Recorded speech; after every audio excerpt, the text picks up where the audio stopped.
My mom has always said that a doctor who is worth their weight is somebody who can say, I don't know, or this isn't my area, so I'm going to bring somebody in who does know. And her mom really did know best how multiple experts here at the health system work together to help Ann Brewer through her journey to a healthier heart.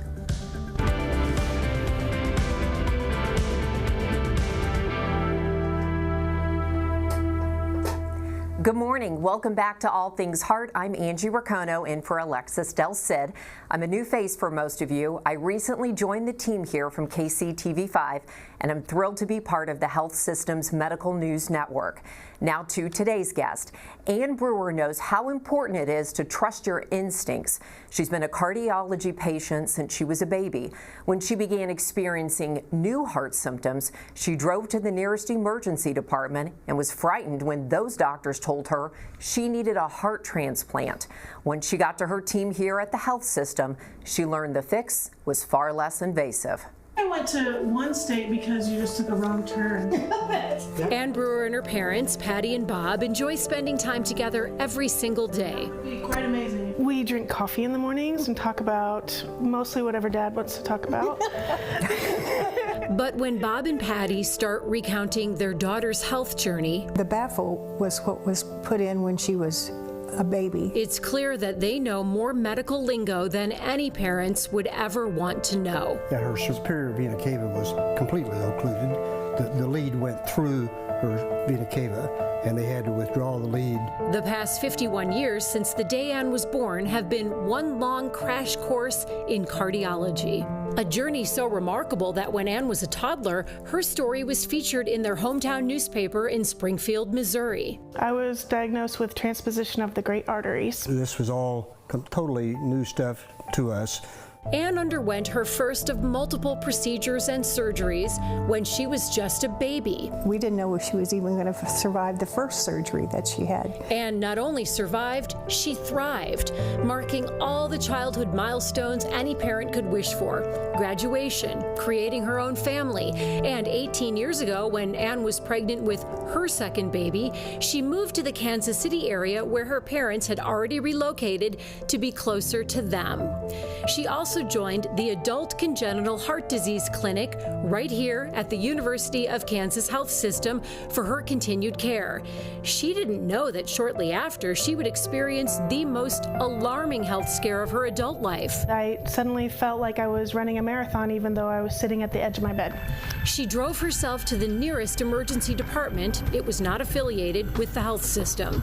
They said that I was in what's called a Flutter, which is similar to a fib, and I remember hearing the possibility of heart transplant. And at that point, I stopped all discussion and said, we need to get a hold of my cardiologist at KU. This doesn't seem like the path I need to be going down right now. Ann's instincts were correct. Her cardiology team here at the University of Kansas Health System said she did not need a heart transplant. After a series of procedures, they ultimately implanted a cardiac defibrillator in her chest that Ann still has today. I didn't know that I was so bad until I was better. She is determined. She has more guts and determination than anybody I've met. She's an amazing girl. She's grown into an incredible woman, and we're really happy for her. But Ann gives that credit right back to her team of doctors and, of course, her beloved mom and dad, who've been by her side since the day she was born. If not for them, I wouldn't be here. So I think that's all that needs to be said.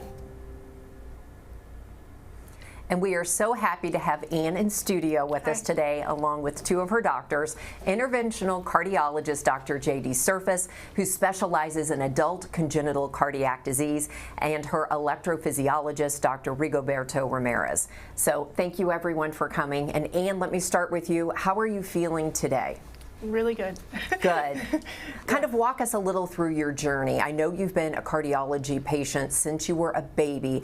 How did you learn about the health system's congenital heart disease clinic?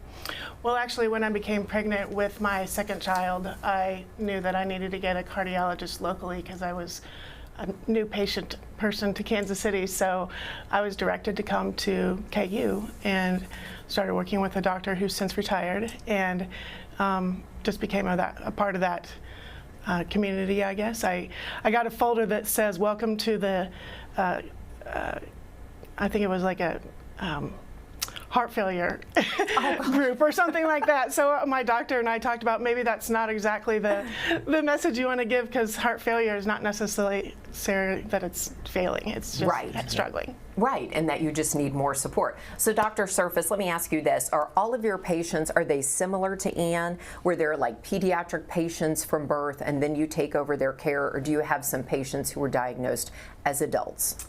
You know, that's a great question. The answer is yes to both. So many of my patients are patients just like you, Ann, who were diagnosed in childhood and then eventually become adults and develop, you know, unique issues that are unique to the adult population that you don't necessarily run into in childhood.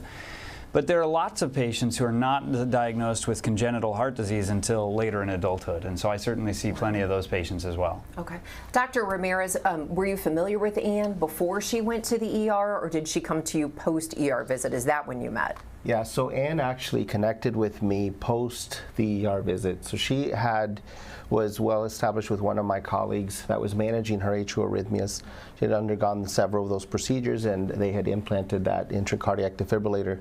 But I got involved as part of management of the intracardiac defibrillator. So with these, as you know, like any machine, you know, the intracardiac defibrillators, some of the parts can degenerate and you can have some issues with those. And so these devices communicate with us regularly, and so they were noticing some issues with that device.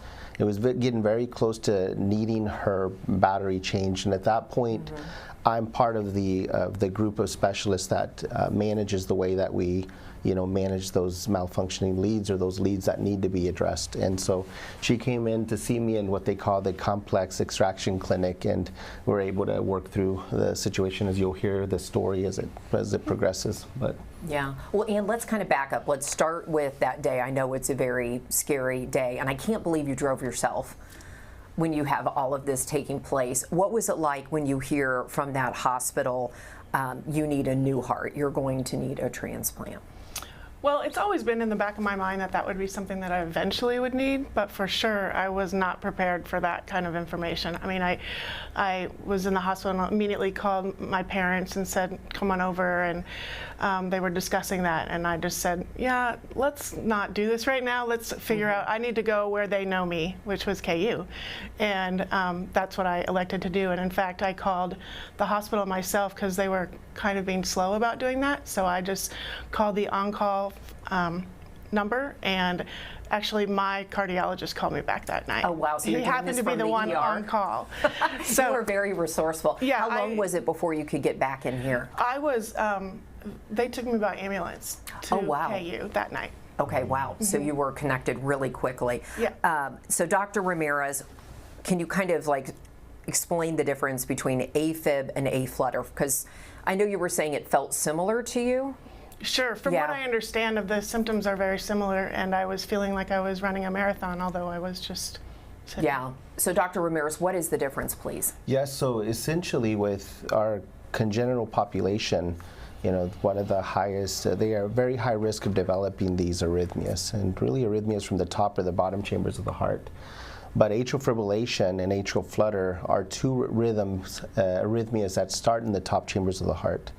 One of them is considered to be a more regular rhythm. That's called the atrial flutter. It's a little circuit that rotates somewhere in between the structures within the heart. And then the other one is a more chaotic rhythm called the atrial fibrillation.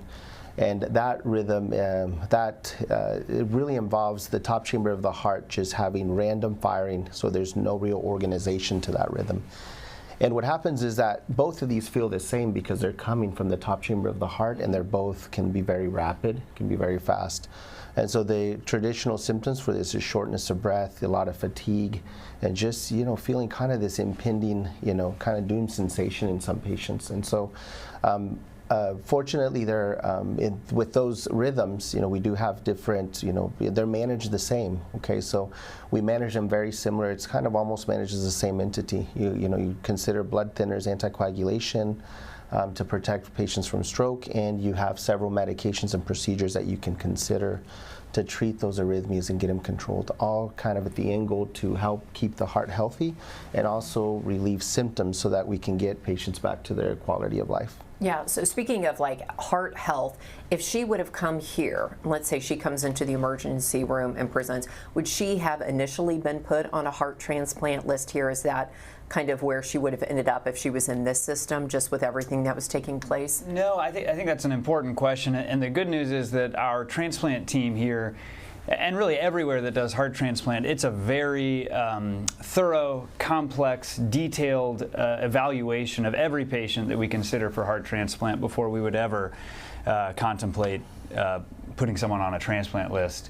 And in Anne's case, we discovered that there were several things that we could do to help her shy of a heart transplant, and I'm glad that we did. Yeah. Me too. No, that's wonderful. Dr. Ramirez, I did want to ask you, because I know when you were doing the procedure to change the battery, you found something else. Can you talk to us a little bit about that? Yeah, so when Anne presented to me, one of the reasons she came to see me was because she had, one of the leads was having issues. So the lead was not, there's several numbers that we track for these leads, and some of those numbers were starting to fall out of range. What that tells me is that that lead needs to be, we need to address that lead and we need to replace it.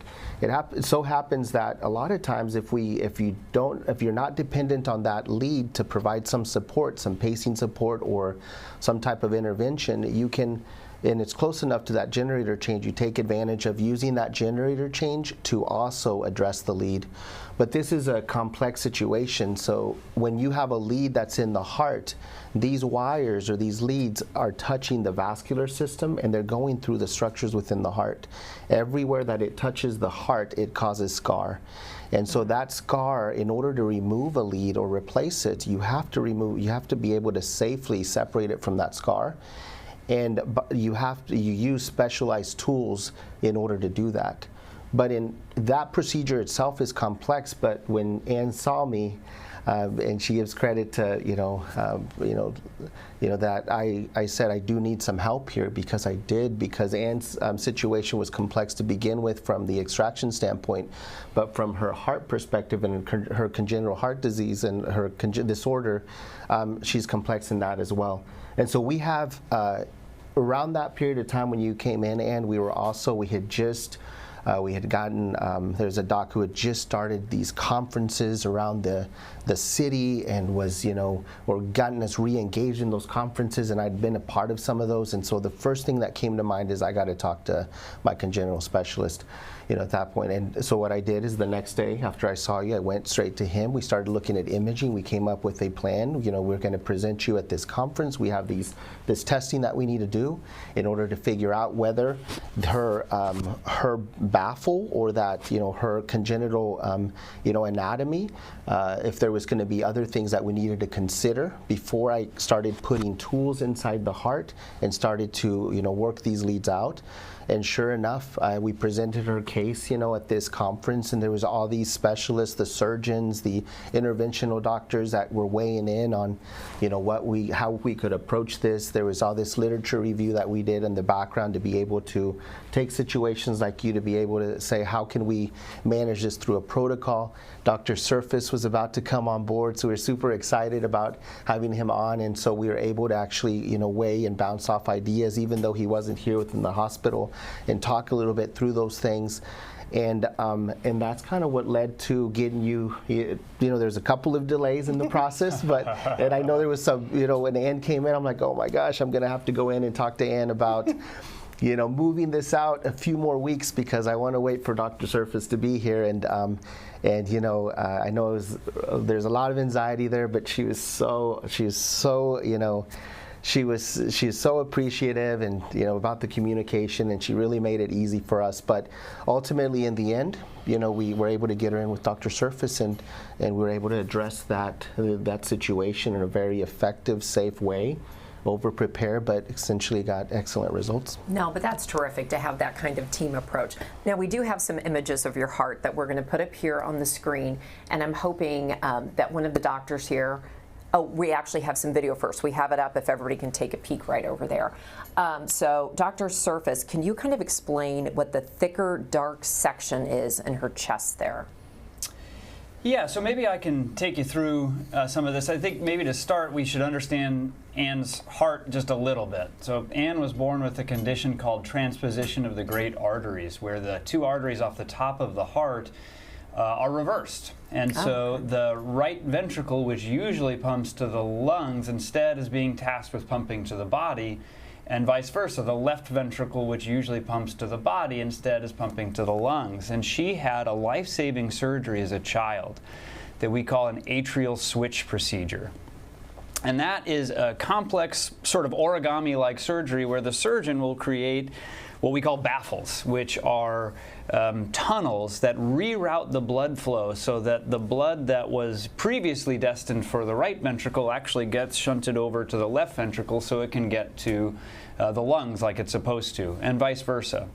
Sorry if that doesn't make sense. It gets very complicated, but I think what you can see on this picture up above, if you focus on the one on the left, on the top left is a catheter that is injecting contrast dye into the baffle.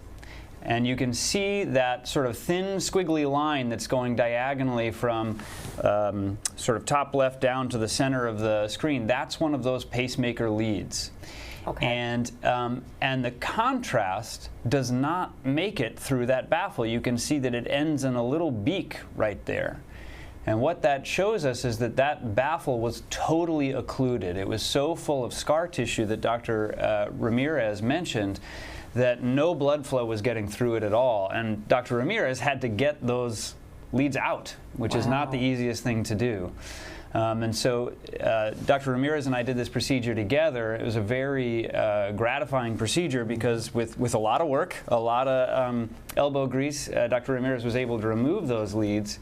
But then we still had to deal with the fact that the baffle was totally occluded. And that's where I came in and was able to, in this picture on the right here, that is a balloon that I'm inflating in that baffle to try and open it up again. And eventually what we're able to do is place a stent to keep that baffle open. And that allowed Dr. Ramirez to then replace, now you're seeing some more pictures. So these are just some pictures in the middle of the procedure. Again, some balloons. You can actually see that the leads have been removed at this point. Yeah, I was going to say, okay. Yeah. And then if you can keep going, we may get to the end here. Yeah, I think we actually have some video, but here we go. Yeah, there we go. So this is a picture after the stent has been placed, and you can now see that contrast is making it nice and wide open through that baffle all the way into the atrium, which is sort of towards the bottom right of the screen in this picture. And that allowed Dr. Ramirez to then place new pacemaker leads, or new ICD leads, excuse me, that Anne needed. So it wound up being a very successful procedure that we couldn't have done without, both of us. Oh yeah, Certainly I mean, not obviously a very complex patient that you're dealing with here with all of the stuff that you guys are doing. Anne, I wanted to ask you, how old were you when you had your first surgery? 28 hours. 28 hours, wow.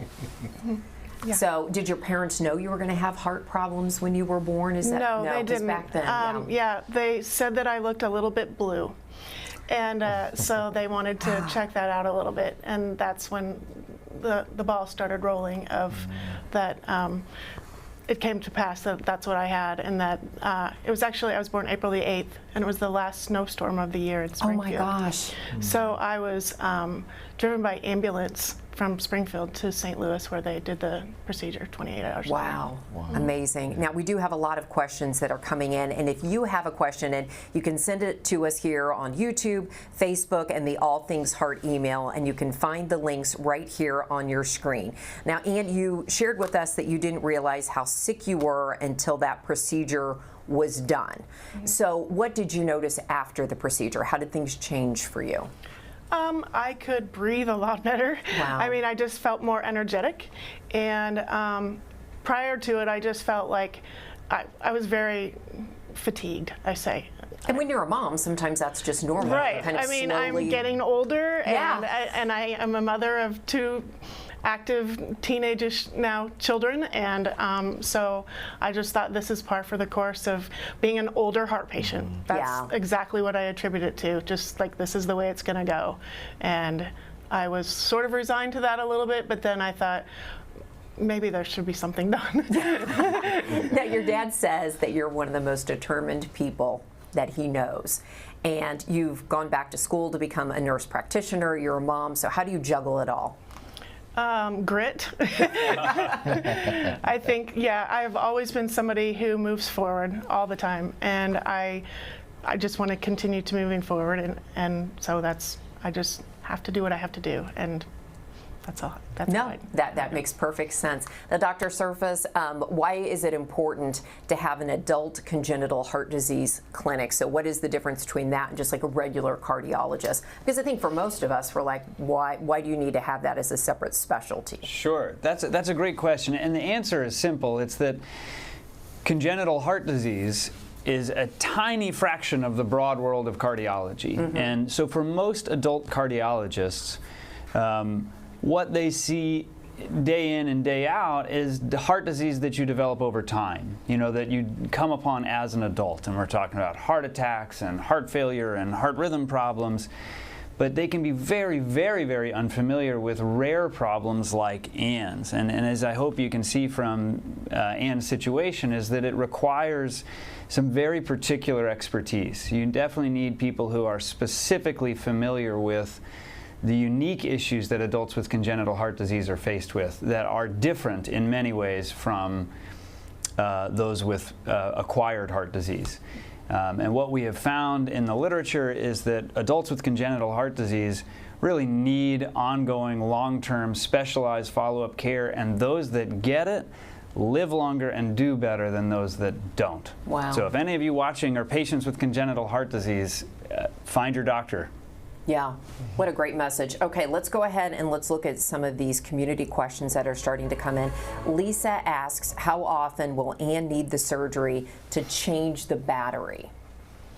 So the defibrillators, typically their battery life right now is between 9 to 12 years. Oh, wow. Has it always been that long, or was it shorter before? It seems like they're getting longer and longer. They are getting longer. So it used to be that you'd get 6 to 8 years out of them. Now we're about 9 to probably 13 or 14 years. The more you use it, of course, the more, the shorter that life is. But still, it's usually on average about 8 to 9 years. Okay, great. Jamie asks, did your experience growing up as a patient make you want to become a nurse practitioner? I thought about this question a little bit. Yeah. Actually, this was a second career in my life. Oh, so great. When I was just about the time this all occurred, when I was 40, I decided to change my life course and do advanced practice. And my original goal was to be a physician assistant. And what I found was that the person who did my surgery originally started the first physician assistant program at the University of Alabama in Birmingham. And fast forward, that was kind of what I was going to do. And then I talked to some friends and realized that nurse practitioner, kind of the same a little bit, but I decided to go that route instead. But the impetus certainly was that I wanted to do this because of my history with my physician from 1975 in University of Alabama, who had started his first physician assistant program in the country. And I thought, well, that was a good full circle. Yes, that is quite a full circle moment. Becca's wanting to know, what does it feel like when the defibrillator shocks your heart? Not great. Okay, yeah. It sort of feels, the first time it happened, I was actually at my family's house in Kimberling City at the lake, and I was walking up a pretty steep hill, and it hit me. And, oh, wow. I didn't lose my balance. I actually was holding on to a rail and I was okay, but it was more like literally and physically shocking and mentally shocking, like what just happened. And so it just feels sort of like you've been kicked a little bit in the chest, and then I felt a lot better immediately. Oh, wow. Actually. So you feel that. Yeah. And then we had a final question where someone was asking about traveling and flying. Do you have to take special precautions for that? No. Nope. I don't. All good. Okay. Final thoughts from our guests. We just kind of wanted to get your reaction on what Ann's story teaches us about healthcare when it comes to a situation like hers?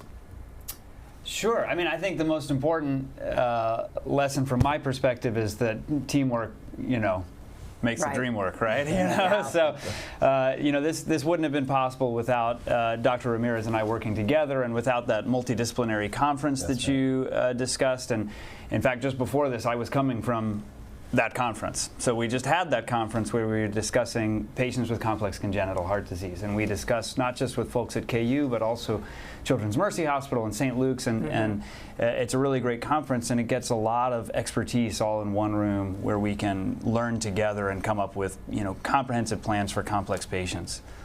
Yeah, and Dr. Ramirez, what does her case teach all of us? Well, I've had the privilege of meeting Ann, and I kind of came about this later in, with all of her struggles with the arrhythmias, but I mean, it's been a real joy, taking care of her. It's, just sometimes you have these really complex cases that come through, and, you think to yourself, like, how are you going to approach it? What do you do? And, there's always somebody out there that can put those pieces together. And, if we work together, we're able to do that. And I think, I can put my part of the piece together, extracting these leads. Give me those all day, right? I can do those. I know how to do, I know how to do those. I know what tools to use. But, let me connect with Dr. Surface, and I think we can expand those procedures, and the complexity of those procedures becomes, much more manageable and attainable. And we all look at this and we say, you have to go to these big centers to be able to do these types of procedures. And I think, one of the things I'm most proud of here at KU is that we're doing those types of procedures here. Yeah. And I think more and more, I think that as we get, the right people here, we're going to be able to provide that support to a region that, doesn't need to travel to get these. We can do those here. Sure, and it makes a huge difference when you can get that care close to home. Now, Ann, we want to share something you said about your care team when you first spoke with Alexis. I definitely think that Dr. Ramirez and Dr. Surface changed the course of my life for the rest of my life. Wow, that's pretty powerful. So I hate to put everybody on the spot here, but what is that like when you hear that from a patient, where you understand the kind of impact that you've been able to make? I mean, it's the best part of what we do. Just being able to help people and have that impact on your life is such an honor, and I certainly think of it as a privilege that we get to do that. And I'm so happy that it's made such a big impact for you, Ann. Yeah. Oh.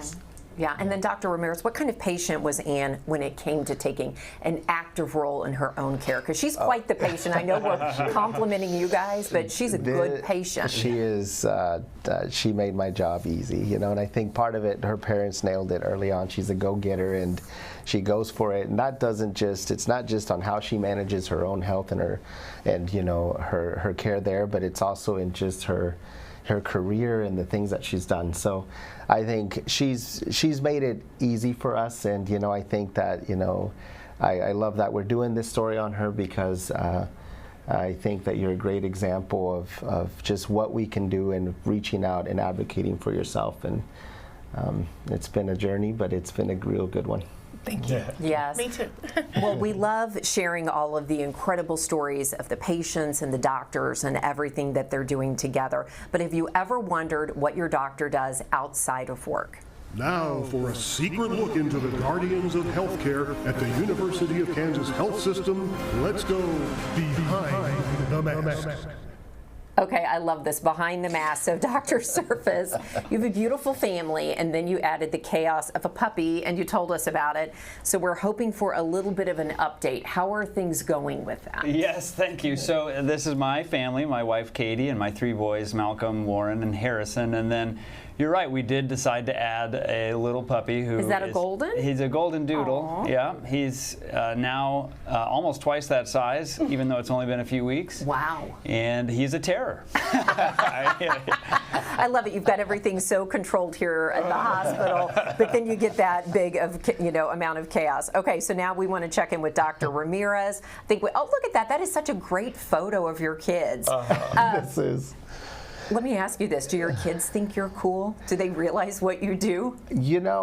Sometimes they give me that feedback. Do sometimes they? I'm That's pretty good. cool to them, Because sometimes I'm sure you're just dad. Yeah, it's funny, there for a little bit. My daughter, who's Pilar, she's kind of in the middle there, the little 4-year-old. I would walk in and she goes, "Mom, Rigo's home." She calls me by my first name. So I thought it was going to be like a 1-month thing. It ended up being like a couple of years, Oh my gosh, I think now hilarious. she calls me Poppy. But yeah, they are, I think we get home and they don't understand the complexities of it. But as they're getting older, they're asking more and more questions. And every time I see the 4-year-old run around she's got a little white coat and she's got these little stethoscope, you just kind of see that, they sense it, and they understand it. But it's a lot of fun. 4 kids, real busy, but it's been a blessing. Wonderful. Well, everyone, thanks so much for taking your time to come in and talk with us today. We really appreciate it. This has been a wonderful episode just to learn more about it. And if you'd like to watch or share one of our episodes, scan the QR code to find a list of all of our shows. Coming up next week on All Things Heart. Kenny Karcheski refused to believe open heart surgery was his only option, how his second opinion led him to the health system and a far less invasive solution. That's next Thursday at 8 a.m. Coming up tomorrow on the Morning Medical Update. What would you do to prevent cancer? Exercise more, eat better, quit smoking? For women, would you remove your breasts? I'm Jessica Lovell on the next Morning Medical Update. Preventative mastectomies. We weigh the pros and cons with an expert doctor and hear from a woman who made that tough choice. Friday at 8.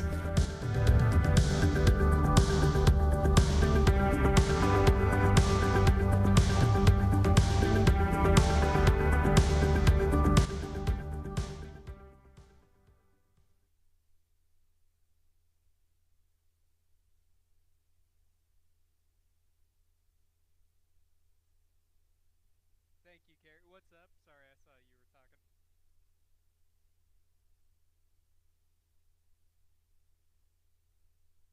Yeah, I had my mic on for the first little bit. I accidentally had my my button pressed. I don't know if anybody else. I think that's we consider that Alex's signature move. Yeah, sorry it really is.